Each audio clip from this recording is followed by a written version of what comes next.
Hello friends, कैसे हैं आप लोग। मैं फिर आ गया हूं आपके बीच अपने डिस्कशन को कंटिन्यू करने के लिए। मैंने जैसे पिछले वीडियो में बताया था कि अब जो आज से मैं डिस्कस करूंगा वो बहुत ही इम्पोर्टेंट है। आप अभी खुद जान जाओगे देख करके। जो मैं चैप्टर अब डिस्कस करूंगा बहुत ही ज़्यादा इम्पोर्टेंट है, चाहे एकेडमिक लेवल पे कह दो, चाहे आप उसको कंपटीशन लेवल पे कह दो। ठीक है। और इस चैप्टर में भी एक खासियत है। क्या खासियत है? इस चैप्टर में आपको डेरिवेशन भी करना है और जो चीज आपने फाइंड की हो उसकी डायरेक्शन भी बतानी है।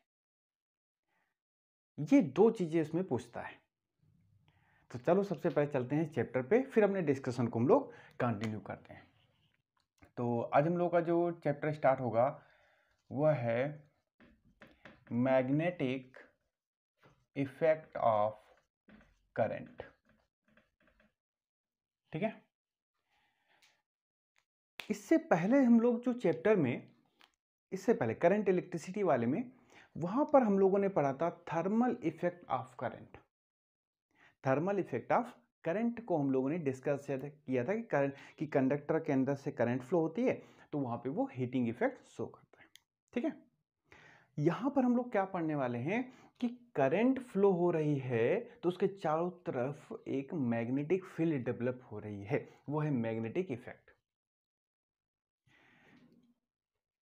1820 में साइंटिस्ट थे ऑरेस्टेड। इनके एक्सप्लेनेशन से पहले ये जाना जाता था कि करंट और मैग्नेटिज्म में कोई रिलेशन नहीं है। लेकिन जब इन्होंने 1820 में बताया नहीं भैया ये सब गलत है, करंट और मैग्नेटिज्म में एक रिलेशन है, और बाकायदा उन्होंने प्रूफ करके भी दिखाया। कैसे? देखो जाए, सर्किट में सिंपली उन्होंने एक बैटरी लगाई, ये एमीटर लगा दिया, ये लगा दिया रिहोस्टेट, और ये बन गया मेरा सर्किट। ठीक है। यहां पर उन्होंने क्या रख दिया, एक कंपास बॉक्स या मैग्नेटिक नीडल रख दी। आपको पता है कंपास बॉक्स हो या मैग्नेटिक नीडल हो, वो सिर्फ और सिर्फ मैग्नेटिक फील्ड की प्रेजेंस में ही डिफ्लेक्ट होती है, अदरवाइज वो डिफ्लेक्ट नहीं होती है। ठीक है। तो यहां पर जैसे ही इस सर्किट में करंट फ्लो होना स्टार्ट हुई, इस नीडल में क्या डिफ्लेक्शन स्टार्ट हो गया। अब इसका मतलब क्या है भाई, ये नीडल सिर्फ मैग्नेटिक फील्ड की प्रेजेंस में डिफ्लेक्ट होती है। इसका मतलब क्या है कि यहां कहीं पर एक मैग्नेटिक फील्ड प्रोड्यूस हो गया, और ये डिफ्लेक्शन तभी तक होता है जब तक इस सर्किट में करंट फ्लो होती है। इसका मतलब क्या है कि जब कोई चार्ज मूव कर रहा है तभी यहां पर क्या है, मैग्नेटिक फील्ड डेवलप हो रही है। ठीक है। तो ये सब उन्होंने करके दिखा दिया कि भैया करंट और मैग्नेटिज्म जो है उधर से रिलेटेड है। तो जैसे हम लोगों ने थर्मल इफेक्ट ऑफ करंट को, करंट इलेक्ट्रिसिटी, ये फिजिक्स की ब्रांच थी जिसमें हम लोग पढ़े थे, तो इसको किस में पढ़ेंगे? तो ये भी भैया एक फिजिक्स की ब्रांच के अंदर पढ़ा जाता है। उस फिजिक्स की ब्रांच का नाम है इलेक्ट्रोमैग्नेटिज्म। इलेक्ट्रोमैग्नेटिज्म ये है फिजिक्स की ब्रांच जिसमें हम लोग मैग्नेटिक इफेक्ट ऑफ करंट को डिस्कस करते हैं। ठीक है। अब हम लोग थोड़ा सा आते हैं अपने टॉपिक पर। टॉपिक ये भी था, लेकिन अब हम आते हैं अपने आगे पोर्शन पर। देखो यहां पर जैसा कि हमने पिछले वीडियोस में बता चुके हैं कि जैसे अगर हम इलेक्ट्रिक फील्ड की बात करते हैं, आप कहोगे सर मैग्नेटिक फील्ड पढ़ा रहे थे, कहाँ इलेक्ट्रिक फील्ड? उसी से रिलेटेड है।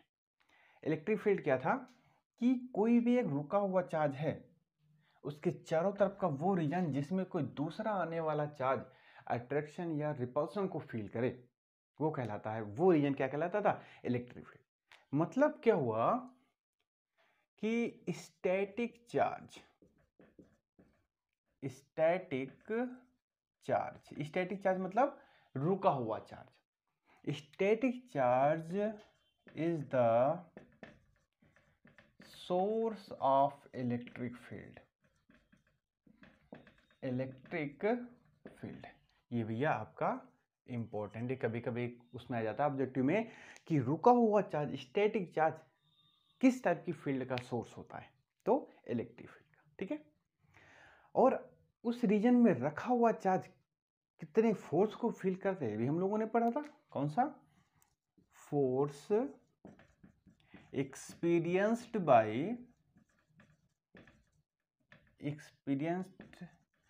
Bye that charge F equal to Q E. ठीक है, ये हम लोगों ने पहले पढ़ा था। अब हमको इसमें मैग्नेटिक फील्ड में क्या करना है, इस वाली फील्ड में क्या करना है। देखो, अब हमको ये पता हो गया उस एक्सपेरिमेंट से कि जब कोई चार्ज मूव करेगा तो वहां पे मैग्नेटिक फील्ड डेवलप होगी। ठीक है, मतलब क्या हुआ, रुका हुआ चार्ज तो इलेक्ट्रिक फील्ड का सोर्स है, जब वही चार्ज मूव करने लगता है तो करंट फ्लो होने लगती है, करंट फ्लो होने लगती है तो वहां पर मैग्नेटिक फील्ड डेवलप हो जाता है। यही ऑरेस्टेड ने बताया था। तो यहां पर हो गया moving charge is the source of magnetic field as well as electric field. ठीक है, ये आपको ध्यान देना है। क्यों? क्योंकि ये चार्ज जब तक रुका हुआ था तब तक इलेक्ट्रिक फील्ड तो प्रॉपर्टी शो ही कर रहा था, जब चलने लगता है तो आपको magnetic field as well as electric field दोनों प्रॉपर्टी वो शो करता है। इसलिए भैया ये चीज आपकी वेरी इंपॉर्टेंट हो जाती है, क्योंकि ये एक कंपिटिटिव क्वेश्चन बन जाता है, ऑब्जेक्टिव क्वेश्चन बन जाता है कि मूविंग चार्ज जो है कौन कौन सी फील्ड का सोर्स होता है। ठीक है, तो यहां से आपको क्लियर। यहां पर हम बार बार मैग्नेटिक फील्ड को डिस्कस कर रहे हैं, तो भैया यहां पर मैग्नेटिक फील्ड को दो और नामों से जाना जाता है। इसी को हम लोग जानते हैं मैग्नेटिक इंडक्शन। एक और नाम से इसको जाना जाता है मैग्नेटिक फ्लक्स डेंसिटी। ठीक है, ये सब मैग्नेटिक फील्ड के ही नाम हैं, किसी भी तरीके से आप इसको लिखा हुआ आपको सामने आ सकता है। जो मैग्नेटिक फील्ड है ये क्या होती है, ये भैया आपकी वेक्टर क्वांटिटी होती है। क्या होती है भैया? ये वेक्टर क्वांटिटी होती है। ठीक है, तो ये तो हो गया भैया कि इलेक्ट्रिक फील्ड और मैग्नेटिक फील्ड के बारे में हल्का हल्का आइडिया, कि रुका हुआ चार्ज किस फील्ड का सोर्स होता है, चलता हुआ चार्ज किस फील्ड का सोर्स होता है। जैसे इसमें कि force experienced by that charge इतना लगता है, तो इसमें भी कोई तो फोर्स फील होगा, बिल्कुल होगा। देखते हैं, बहुत आसान है। देखो भैया, अब हम निकालेंगे कि मैग्नेटिक फील्ड के द्वारा उस मूविंग चार्ज पर कितना फोर्स फील होता है या लगता है, ये हम लोग पढ़ने वाले हैं। देखो,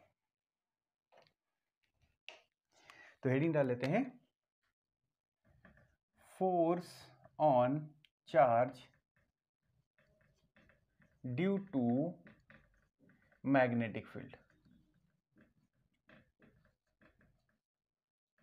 ठीक है, मैग्नेटिक फील्ड के द्वारा कितना फोर्स उस पे लगता है। देखो, तो सबसे पहले हम डायरेक्शन बना दें।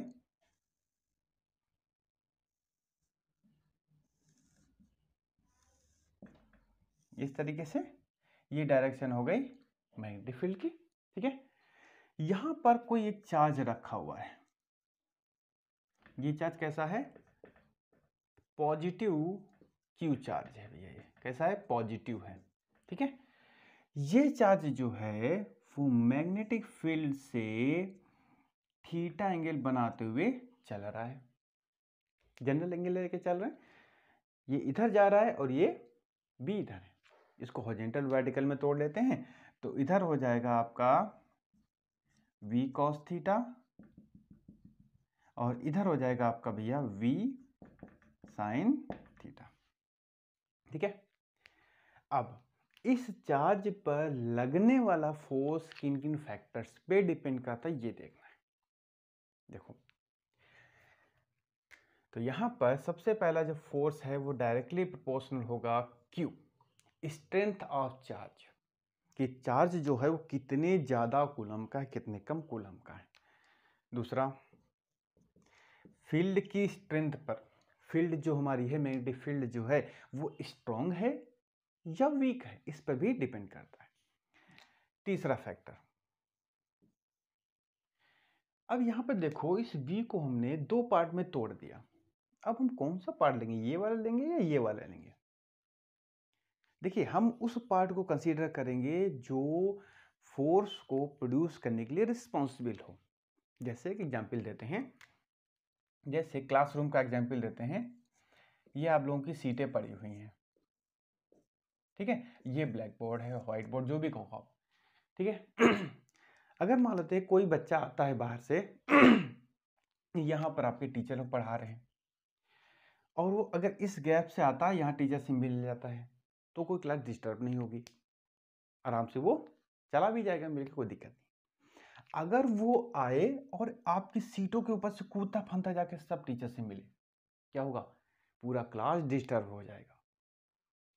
तो अब अगर आपसे कोई पूछता है आपकी क्लास किसने डिस्टर्ब की, तो क्या कहोगे? सर एक बच्चा आया था, वो इसको इन्होंने यहाँ से जाने के बजाय यहाँ से गया, तो हमारे पूरा क्लास डिस्टर्ब कर दिया। अब इसको रिस्पॉन्सिबल ठहराओगे डिस्टर्बेंस क्रिएट करने के लिए, ठीक है।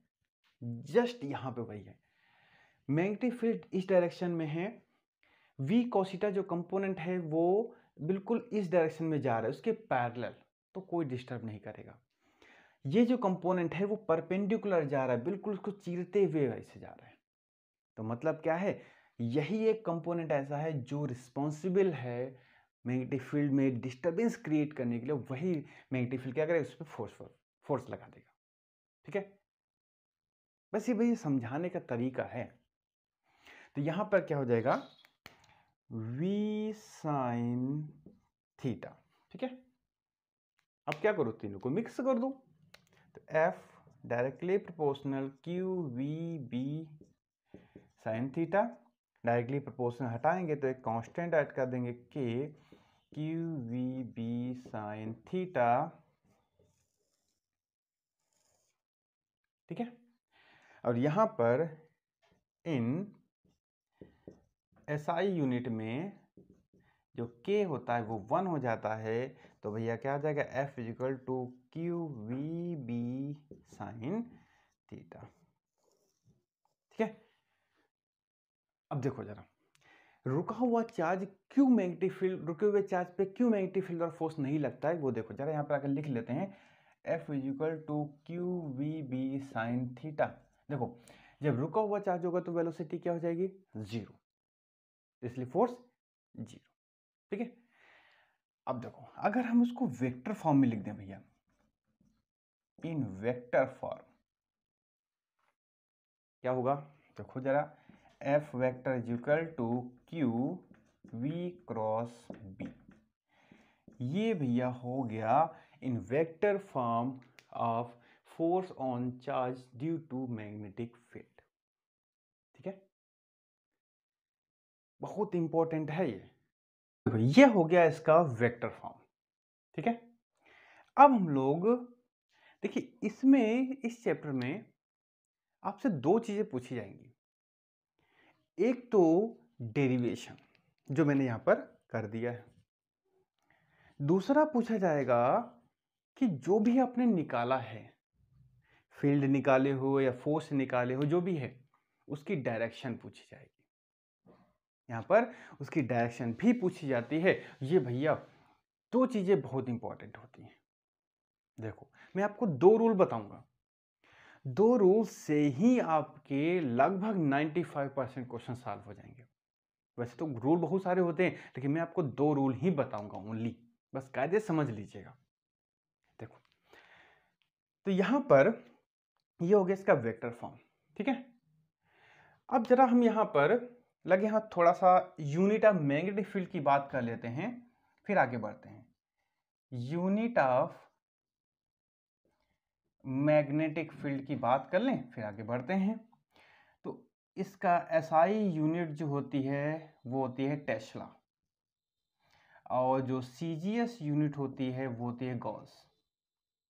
ठीक है, और अगर दोनों में रिलेशन देखें तो ये हो गया भैया 1 tesla is equal to 10⁴ gauss. ठीक है, बस छोटा सा ध्यान आ गया तो मैंने आपको बता दिया। अब हम चलते हैं डायरेक्शन पर कि अगर डायरेक्शन हम कैसे निकालेंगे। अभी हमको यहाँ पर ये भी बतानी है कि यहाँ पे जो फोर्स लगेगा इस चार्ज पर उसकी डायरेक्शन किधर होगी। अभी हम इसको ऐसे ही पड़े रहने देंगे, दोनों रूल बताने के बाद फिर मैं आपको यहाँ से खुद आप बता दोगे हाँ फोर्स किधर लग रहा होगा। ठीक है, देखो इधर वाला हटा दे रहे हैं। ठीक है, और ये भी कोई जरूरत नहीं है, इसको भी हटा दें, इसको भी हटा दें। ठीक है, अब देखो 2 रूल मैं बताऊंगा आपको सिर्फ। पहला जो रूल है भैया वो है right hand rule, right hand rule. ठीक है, अपने दाहिने हाथ को कुछ इस तरीके से अरेंज कर लीजिए, अंगूठा, इंडेक्स फिंगर, मिडिल फिंगर को इस तरीके से अरेंज कर लीजिए कि तीनों एक दूसरे के परपेंडिकुलर हो। ठीक है, अब इसमें कौन क्या रिप्रेजेंट करेगा ये जरूर देख लीजिए। इसको हम थोड़ा सा फिगर बनाने की कोशिश करें, वैसे मेरी आर्ट अच्छी है नहीं, मैं इसको ऐसे ब्लॉक डायग्राम बनाता हूं। ये है मेरा थंब, ठीक है, ये है इंडेक्स फिंगर, ये है हमारे मिडिल फिंगर। ठीक है, ये मिडिल फिंगर हो गए। ये रिप्रेजेंट करता है force on conductor, force on conductor. ये रिप्रेजेंट करता है करंट इन कंडक्टर, कंडक्टर, और ये रिप्रेजेंट करता है direction of magnetic field, direction of magnetic field, यानी कि ये हो गया बी, ये direction of current in conductor ये हो गया आई, और ये हो गया direction of force on conductor ये हो गया एफ। ठीक है, अब देखो जरा, ये हो गया एफ, ये हो गया आई, ये हो गया बी, एफ आई बी, तीन एक दूसरे के परपेंडिकुलर। अब देखो यहां पर मैंने लिया है करंट, तो आपको ये ध्यान देना है कि क्वेश्चन में पॉजिटिव चार्ज कह रहा है कि फ्लो हो रहा है कि नेगेटिव चार्ज कह रहा है। क्यों? क्योंकि पॉजिटिव चार्ज जिस डायरेक्शन में फ्लो होता है करंट भी उसी डायरेक्शन में होती है, और नेगेटिव चार्ज जिस डायरेक्शन में फ्लो होता है उसके अपोजिट डायरेक्शन में करंट फ्लो होती है। मोस्टली बच्चे इसको यही डायरेक्शन सेलेक्ट करने में गलती कर देते हैं। ठीक है, तो आपको रूल सामने आ गया, एफ आई बी। अब जरा देखो यहां पर फोर्स हमको निकाल, देखो ये रूल तभी लगाएंगे जब आपको 2 क्वांटिटी गिवन हो और तीसरी हमको फाइंड करनी हो। यहाँ पे क्या है, किस डायरेक्शन में चल रहा है, भाई पॉजिटिव चार्ज है, इस डायरेक्शन में चल रहा है तो करंट भी इसी डायरेक्शन में हो गई। ठीक है, तो हमको आई और बी पता है, एफ निकाल लेंगे। कैसे, देखो जरा इधर होते हैं, देखो एफ आई बी। अब देखो बी तो इधर की तरफ है तो बी हम ऐसे कर देंगे।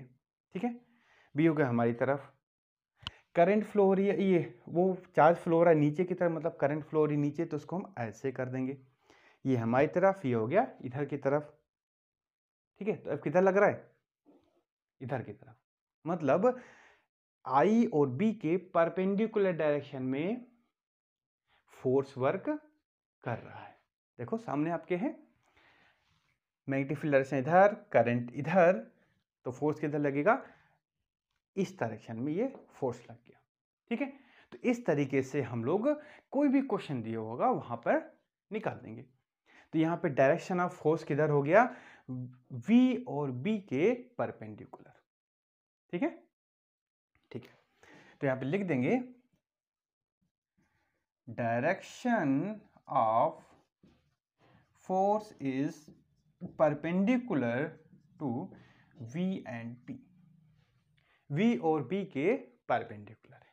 ठीक तो ये तो हो गया राइट हैंड रूल। भाई ये हर जगह लग जाएगा कहीं पर, बस ध्यान क्या देना है, कर वो चार्ज किधर फ्लो हो रहा है। देखिए इसमें करंट नहीं गिवन है, ये हमको पता है कि पॉजिटिव है इधर चल रहा है तो करंट तो उधर ही होगी ना, ठीक है। निगेटिव होता, अगर सपोज करो निगेटिव होता, देखते हैं क्या आता है, नेगेटिव फील्ड उधर ही होता।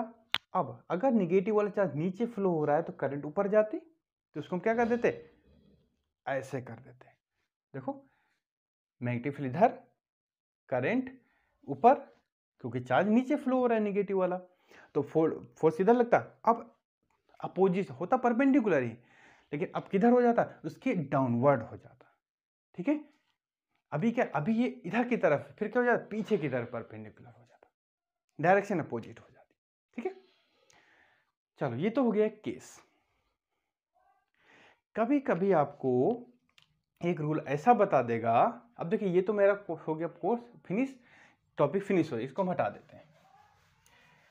अब हम यहां पर कभी कभी आपके पास कुछ ऐसा दे देगा कि जैसे कहेगा कि जैसे ये वायर है, इसमें करंट आई फ्लो हो रहा है। अब बताओ ए पॉइंट और बी पॉइंट पर मैग्नेटिक फील्ड की डायरेक्शन क्या होगी, क्या होगी। ये रूल नहीं लगा सकते, क्यों, क्योंकि ये रूल लगाने के लिए आपको दो क्वांटिटी नोन होनी चाहिए। यहां पे क्या गिवन है, सिर्फ करंट गिवन है, मैग्नेटिक फील्ड पूछ रहा है। तो ऐसे केस में क्या लगाओगे, जब सिर्फ मैग्नेटिक फील्ड, जब सिर्फ करंट गिवन हो, मैग्नेटिक फील्ड की डायरेक्शन पूछ रहा हो, या मैग्नेटिक फील्ड की डायरेक्शन पता हो, करंट पूछ रहा हो, एक चीज गिवन हो वो पूछ रहा हो, तो क्या उसमें क्या रूल लगाएंगे, वहां पे लगाते हैं भैया राइट हैंड थंब रूल। ये मेरा हो गया पहला रूल, ये हो गया दूसरा रूल, बस दो ही रूल है भैया, राइट हैंड थंब रूल, एक राइट हैंड रूल। ये कैसे लगता है, ये मेरा हाथ, दाहिना हाथ, अंगूठा उस डायरेक्शन में कर दो जिधर करंट फ्लो हो रही है, जिसमें करंट फ्लो हो रही है उसको पकड़ने की कोशिश करिए।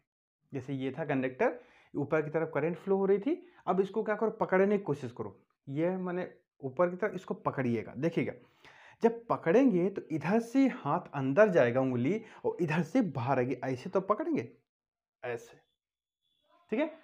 तो मतलब क्या हुआ, इसको हम ऐसे पकड़ेंगे, इधर से हाथ जाएगा और इधर से बाहर निकलेगा, तो इधर क्या हो गया, इनवर्ड हो गया, इधर हो गया आउटवर्ड हो गया, ठीक है। बस यही रूल होता है कि हम दाहिने हाथ को इस तरीके से, जिस डायरेक्शन में करंट फ्लो हो रही है, ये हो गया अंगूठा की डायरेक्शन, तो कर्वेचर ऑफ फिंगर क्या रिप्रेजेंट करती हैं, डायरेक्शन ऑफ मैग्नेटिक फील्ड को रिप्रेजेंट करती हैं। तो यहाँ पर ऐसे, तो ये डाउनवर्ड हो गया, यहाँ से उंगली बाहर निकल रही है तो ये हो गया अपवर्ड, ठीक है। तो इसको हम थोड़ा फिगर बना दें, ये है अंगूठा, ये है सारी फिंगर्स, ठीक है, ये है थंब और ये है हमारी फिंगर्स, ठीक है। तो ये डायरेक्शन ऑफ करंट को रिप्रेजेंट कर रहा है, डायरेक्शन ऑफ करंट को रिप्रेजेंट कर रहा है, और ये क्या रिप्रेजेंट करेगा, कर्वेचर ऑफ फिंगर्स